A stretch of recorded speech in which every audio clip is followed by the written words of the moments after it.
Prvo edukativno video, koji se najčestite zabludi okolo bankarstvoto. Postoji golema zabluda okolo toga kako funkcioniraат bankite i od kade doaѓаат парите. Многу малку луѓе од јавноста на вистина го разбираат тоа. Дипломираните економисти имаат малку подобра идеја, но многу универзитетски курсеви по економија што уште го предаваат моделот на банкарство што не е применлив во реалниот свет со децении. Загрижувачки е што многу креатори на политики и економисти се уште работат според овој застарен модел. Во овој видеокурс ќе откриеме како навистина функционираат банките и како се создаваат парите. Но прво, за да разјасниме било каква заблуда, треба да видиме што е погрешно во начинот на кој повеќето луѓе мислат дека функционираат банките. Повеќето од нас имаа касичка кога бевме деца. Идејата е многу едноставна. Постојано ставаш мали суми пари во својата касичка и кога ќе дојде црн ден, парите ќе бидат таму и ќе те чекаат. За многу луѓе, оваа идеја за безбедно чување на парите останува и во зрелоста. Според анкета спроведена од ICM во име на Cobden Center, 1/3 од јавноста во Велика Британија се уште верува дека така функционираат банките. Кога им било објаснето дека всушност банката не ги чува само нивните пари, чекајќи тие да дојдат и да ги земат, тие одговориле, ова е погрешно, не сум им дал дозвола за тоа. Значи, идејата дека банките ги чуваат нашите пари безбедно е малку илузија. Вашата банкарска сметка не е сеф. Банката не ги зема вашите пари, ги носи во трезорот и ги става во кутија со вашето име на предната страна. Исто така, не ги складира во дигитален еквивалент на сеф. Она што навистина се случува е дека кога ќе ставите пари во банка, тие пари стануваат сопственост на банката. Точно така. Парите што ги ставате во банката не се ваши пари.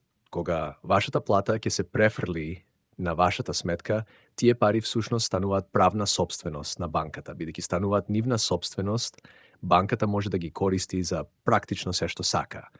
Но, што се тогаш тие бројки што се појавуваат на вашата сметка? Дали тоа не се пари? Во правна смисла не. Тие бројки на вашата сметка се само запис дека банката треба да ви врати одредена сума пари во иднина. Во сметководството на банката ова е запишано како обврска на банката кон клиентот. Тоа е обврска бидејќи парите треба да се вратат во одреден момент во иднина. Овој концепт на обврска е многу едноставен и многу важен ако сакате да го разберете банкарството. Замислете го вака. Ако позајмите 50 денари од пријател, можеби ќе си направите белешка во вашиот дневник за да се потсетите да ги вратите тие 50 денари во блиска иднина. Во јазикот на сметководството, тоа е обврска од вас кон вашиот пријател. Така, салдото на вашата банкарска сметка не представува пари што банката ги чува во ваше име. Тоа само покажува дека тие имаат правна обврска или обврска да ви ги вратат парите во некој момент во иднината. Дали тие навистина ќе ги имаат тие пари кога ќе ги побарате е различно прашање, но за тоа ќе разговараме подоцна. Сега, другите 2/3 од јавноста во Обединетото кралство имаат малку подобро разбирање за тоа како навистина функционираат банките. Овие луѓе мислат дека банките земаат пари од штедачите и ги позајмуваат на позајмувачи. Во анкетата на Cobden Center, која ја споменавме претходно, луѓето беа прашани дали се загрижени за овој процес. Околу 61% одговориле дека не им пречи, се додека добиваат некоја камата и банката не е премногу ризична. Оваа идеја за банките како посредници меѓу луѓето со вишок пари и оние кои имаат потреба од позајмување многу честа.